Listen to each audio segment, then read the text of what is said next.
کچھ عورتیں ایسی ہیں جو تم پر حرام کی گئی ہیں ہمیشہ ہمیش کے لیے، ان سے کبھی نکاح نہیں ہو سکتا۔ ان کا بیان ہے، وہ کون سی عورتیں ہیں؟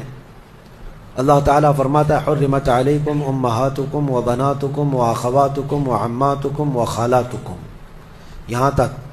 تمہارے اوپر تمہاری مائیں حرام ہیں، ماں سے کبھی نکاح نہیں کر سکتا، اور تمہاری بہنیں تمہارے لیے حرام ہیں، مائیں حرام ہیں، بہنیں حرام ہیں، بیٹیاں تمہارے اوپر حرام ہیں، اپنی بیٹی سے کوئی نکاح نہیں کر سکتا۔ تمہاری پھوپھیاں اور تمہاری خالائیں، یہ وہ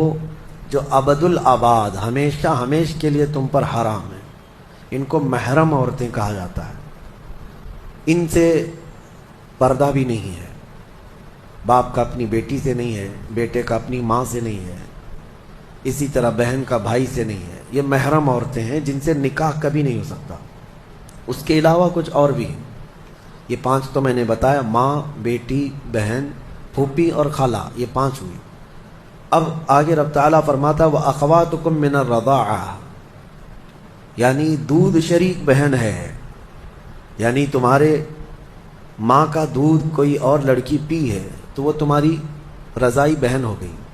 یا تم نے کسی خاتون کا دودھ پیا تھا اپنی ماں کے علاوہ، اپنی ماں کے علاوہ کسی اور کا دودھ پیے تھے، تو اس عورت کی جو بیٹی ہوگی وہ تمہاری رضائی بہن ہوگی، اس سے کبھی نکاح نہیں ہو سکتا۔ یہ رضائی بہن، دودھ شریک بہن اس کو کہا جاتا ہے۔ پھر 7ویں نمبر پر وہ امہات نسائکم، اور تمہاری بیویوں کی مائیں، یعنی ساس سے کبھی نکاح نہیں ہو سکتا، حتیٰ کہ اگر تمہاری بیوی کو تم نے طلاق دے دیا ختم ہو گئی، یا پھر انتقال بھی ہو گیا بیوی کا، تب بھی اس بیوی کی ماں سے کبھی نکاح تمہارا جائز نہیں ہے، وہ ماں کے درجے میں ہو گئی، کیونکہ ماں اور بیٹی کو نکاح میں جمع کرنا جائز نہیں ہے۔ وَرَبَائِبُكُمُ اللَّاتِي فِي حُجُورِكُم مِّن نِّسَائِكُمُ اللَّاتِي دَخَلْتُم بِهِنَّ، یا پھر وہ لڑکی جو تمہاری خود کی تو نہیں ہے لیکن تمہاری بیوی کی لڑکی ہے،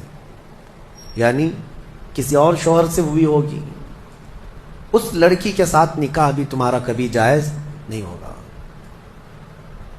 اور پھر آگے 2 بہنوں کا ایک نکاح میں جمع کرنا، یہ بھی سخت حرام ہے، یعنی ایک عورت سے نکاح کیا تھا اور اسی عورت کی بہن سے دوبارہ ایک ہی نکاح میں شریک کر لیا، زندگی دونوں بہنوں کے ساتھ گزار رہا ہے، تو وہ سخت گناہ کبیرہ میں مبتلا ہے، حرام ہے، زنا ہے، نکاح ہوگا ہی نہیں۔